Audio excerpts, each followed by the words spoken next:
उनका उनका जो बाहर आना है, अगर अदालतें उनके ख़िलाफ़ जो मुकदमात हैं वो ख़ारिज कर देती हैं तो बिल्कुल वो बाहर आएँ और उन्होंने जो सियासत करनी है वो करें।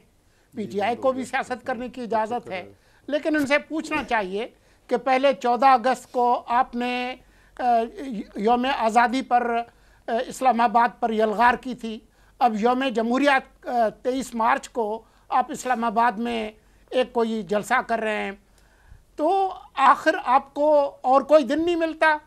और अगर सियासी सरगर्मी करनी है तो उनको बिल्कुल इजाज़त होनी चाहिए, लेकिन अवाम को तकलीफ़ में डाल के उनकी ज़िंदगी को तबाह बर्बाद करके पॉइंट आ गया आपका मेरे पास। इस पार्ट में टाइम कम है, बड़ा आपने मुफस्सल बात कर दी। जी अवैस साहब, आपको सवाल करने की जरूरत ही नहीं सर, आप तो एक्सप्लेनेशन देने के मूड में ही इस वक्त है मोड में।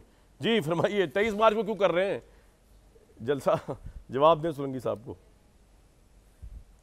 अवैस साहब, अवैस साहब आवाज आ रही है आपको? सर जी अवैस साहब जवाब आ रही है। सर 23 मार्च को जमहूरियत पे हमला तो नहीं करने जा रहे आप जलसा करते हुए? एक सवाल उठाया है सोलंकी साहब ने।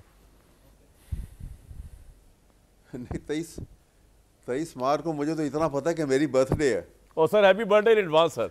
लेकिन ये जलसा तो आपकी अल्लाह आपको और इस तरह की बर्थडेज दे, क्योंकि हमारे प्रोग्राम की रौनक आपसे। जी आपको अवैस साहब, अहमद अवैस साहब बहुत बहुत मुबारक पहले ही इन एडवांस। नहीं, 23 को दोबारा दे देंगे।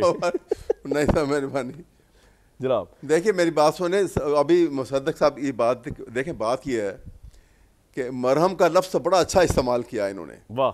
लेकिन मरहम के साथ साथ जो है ना, ये बातें जो दूसरी हो रही है ना, देखें जो लोग ये बात कर रहे हैं, जो आपने कहा कि सोशल मीडिया में कर रहे हैं, इसका तरीका ये होता है कि गवर्नमेंट के पास बड़े ज़राए होते हैं, एजेंसियां हैं आपके पास, आपका हाथ पड़ सकता है उनके ऊपर। आप उन लोगों को पकड़ें, उनका ओपन फ़ौरन सबरी ट्रायल करें, फ़ौरन ट्रायल करें, पब्लिक ट्रायल करें, और वो टीवी के ऊपर पूरा ट्रायल दिखा दें, झूठ सच सामने आ जाएगा। सही है।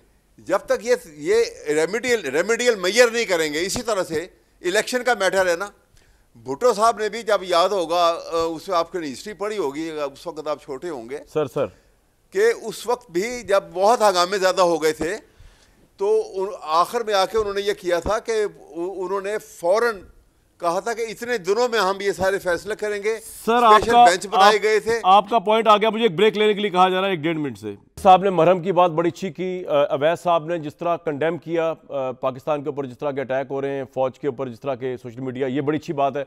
और मुर्जा सोलंकी तो हमारे भाई है, उनकी तो फसाहत व बलागत का वैसे ही मैं बड़ा फैन हूँ। इसी बात में मुझे कल तक दीजिए इजाजत।